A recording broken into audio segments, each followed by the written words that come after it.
Hello and welcome to today's episode of OurGame. Myself, Shane Stevenson. We've gone a little bit of a different route this week. We're just over a week out from the All-Ireland Senior Hurling Championships starting out, but Munster and Leinster look like they're going to be absolutely stacked. So what we've done to make sure that we've got the inside track from every county is we've interviewed somebody who's on the ground there, who knows the team well, a journalist, former player, a statsman, whatever it might be.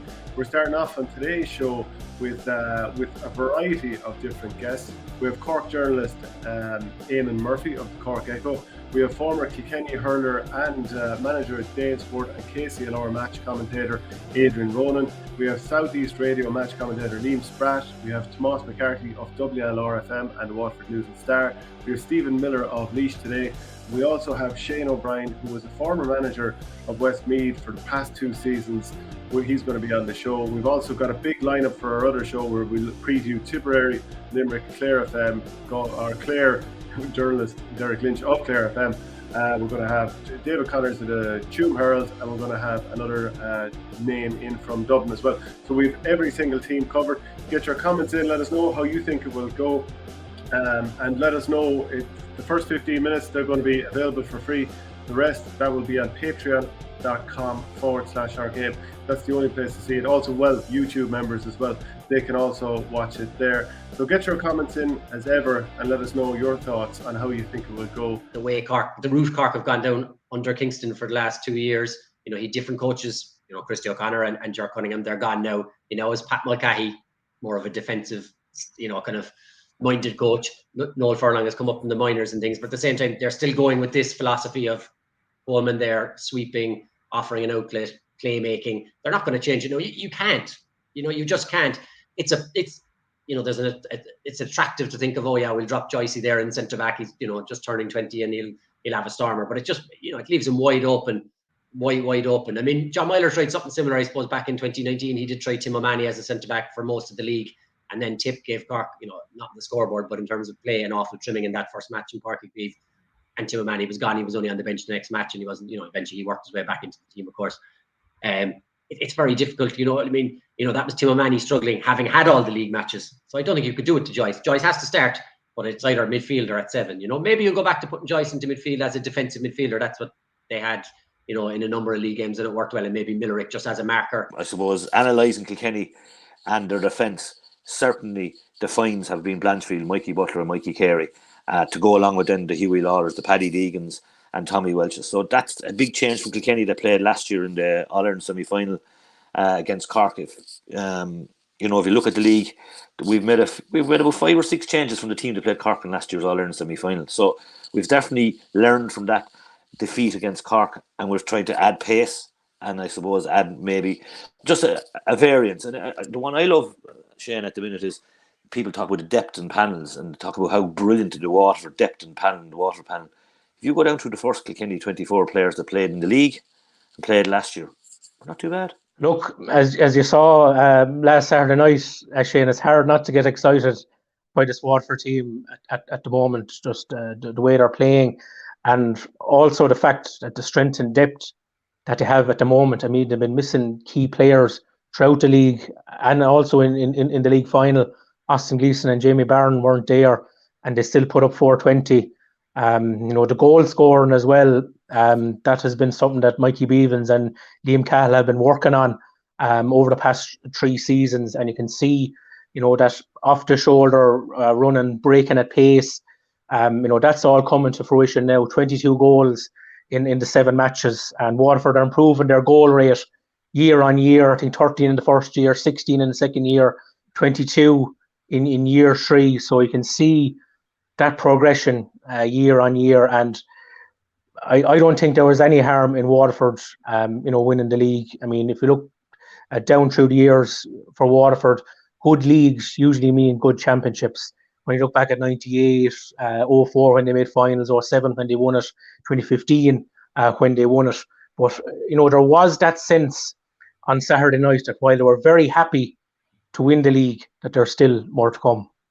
And like the way that they constantly go for goals, I was just looking at the stats from over the years, and in the first couple of years where Liam Cahill was over the underage teams in Waterford, or in Tipperary, I should say, they didn't really score that many goals. But then in his last 5 seasons managing the underage teams, they scored 47 goals in the championship, which is quite something.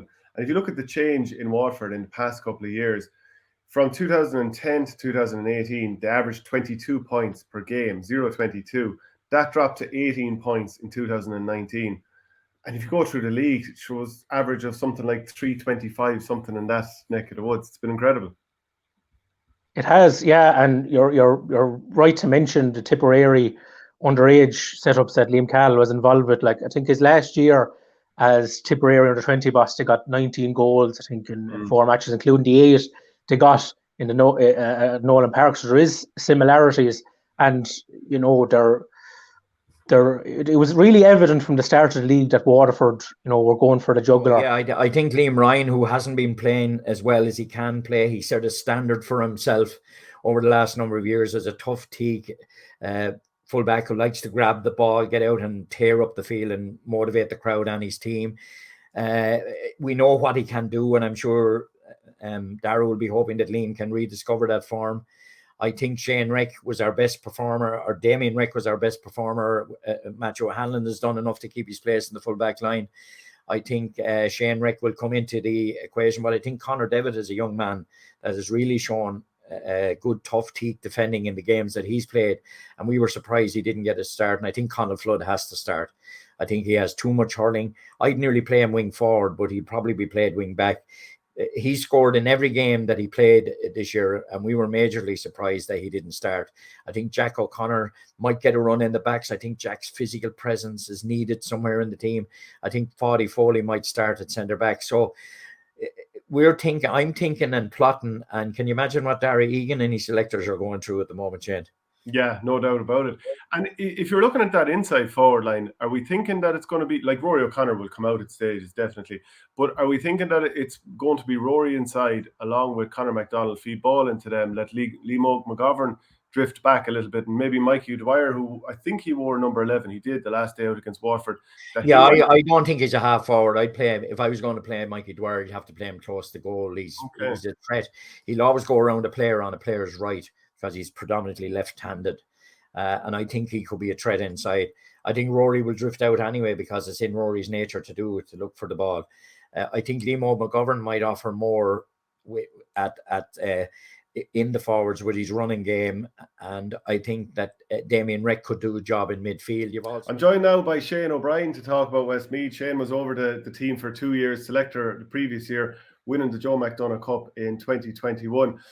I suppose, Shane, Joe Fortune has taken over this year, and if I look through their league run in Division 2A, they did get promoted eventually, but it didn't start out perfectly. Beat Kerry the first day out, lost by 6 points to Carlow, beat Meath, which they'd expect to do, lost at home to Down, which was a bit of a shock result, I suppose, to the locals, and it was all do or die from there. Beat Kildare, then beat Kerry in the semi-final, and battered Down in the final, 5-19 to 117, and are going back up to the top tier for next year. What's your overall read on this season so far for Westmeath as they prepare for what's going to be a pretty daunting task in the Leinster Championship? Yeah, to be honest with you, I wasn't one bit surprised that they got straight back up, and I think deservedly so. That team is full of class and full of quality, and I think when they got, to the business end of the season, they turned it on when they needed to and put in a massive performance there last Sunday. Naturally, obviously, it was a kind of a bumpy road for them in the league, but ultimately they're back up in Division 1, and in my view, that's where they belong. Yeah. So, I'm just going to play a clip from after the final win over Down.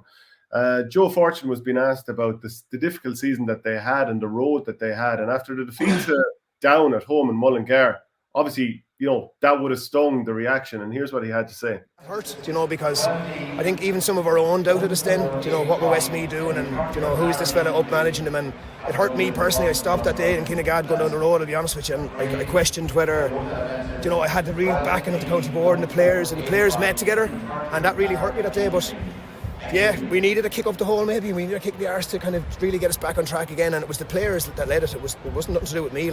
They looked for higher standards from themselves that day. They locked the doors in Cusack Park and they addressed themselves as in, we need to push this thing ourselves now. The coaching is fine, the management is fine, the fitness stuff is fine, but we just didn't perform. And look, credit to Ronan Sheehan and that Down team as well. I'm not going to take away from the fact that they've had an amazing league. People underestimated them. you know, and they're a really, really strong team, and the work that he's doing with them is phenomenal. And look, I'm just delighted for our own, I'd say, that we got over the line. So you know what it's like to come in as an outsider and manage the team. You know, and Michael Ryan did that before you, Joe Quaid did that before you. It's not like they're not used to having outside managers. But what is it like coming into Westmeath and, you know, trying to put your own stamp on it? Yeah, I actually hadn't heard that interview before, so I was unaware of a lot of the stuff there. But look, I think Joe referenced it there, that the players have very, very high standards, and that's the way it should be. And, you know, Westmeath are now a top-tier county competing in the Leinster Championship, and there'd be something seriously wrong if they didn't have those standards, and they demand that of each other. I have to say, I would have nothing but praise for that group of players. I got a huge welcoming, and the same as all the other members of the backroom team. You know, I had Paudie O'Neill, Tipperary man, Frank Flannery initially from Cork, and Noel Larkin, and obviously Alan Mangan, Brendan Murtagh, local men. But all of us would share the exact same views. They're a very welcoming bunch and a top-class group, but they do demand high standards, and that's what you'd expect. Stephen Miller of Laois Today joins me now to talk all about the O'Moore County as they go into the Leinster Championship this year. Stephen, I'm just going to start off by looking at your league campaign this year. And I was in O'Moore Park to see the first day out. Horrible conditions, but Laois gave a great performance against Tipperary. Now, Tip won 21 points to 114, but, you know, there was nothing lost in defeat there. Hefty beating against Waterford the next day out, conceding 7-31. Then losing to Kilkenny by a nice score. Beat Antrim in what became a de facto relegation semi-final. So that was a huge win, just like last year in the Joe McDonagh final, produced it when it mattered against Antrim. And then the last day out, Dublin 231, Laois 124. Where are Laois at this year? Do you feel they're in a good spot, a bad spot? How are they playing?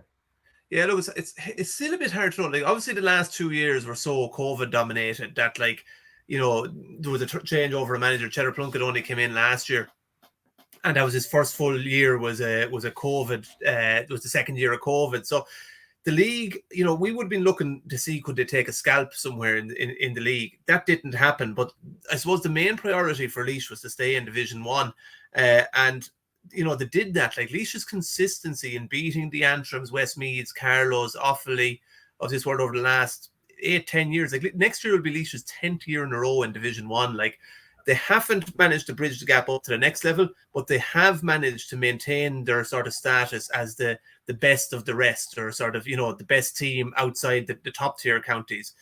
So look, you'd have to accept that. You would hope that they should be, you know, you'd like to see them closing the gap more to the bigger counties. But the league was very condensed, as will the Leinster Championship. So I suppose, like, putting everything into, you know, trying to target a win over Kilkenny could well have come at the cost of beating Antrim. So the priority was to stay up, which they have done.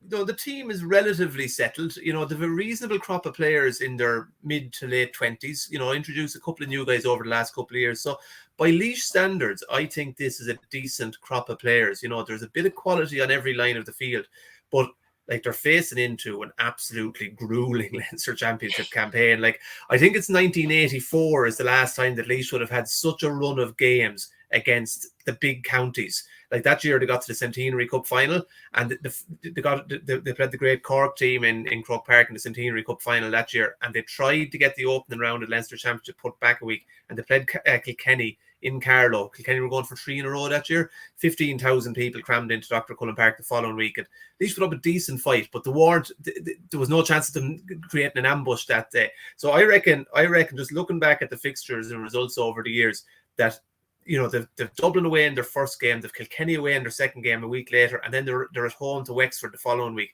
They've a week off, then they've got Galway at home, and then they've Westmeath at home the following week. Like, it's 5 games in 6 weeks. It's going to be, like, the bigger counties perhaps can absorb the sort of the demands of that, but this is going to be a huge test for Laois.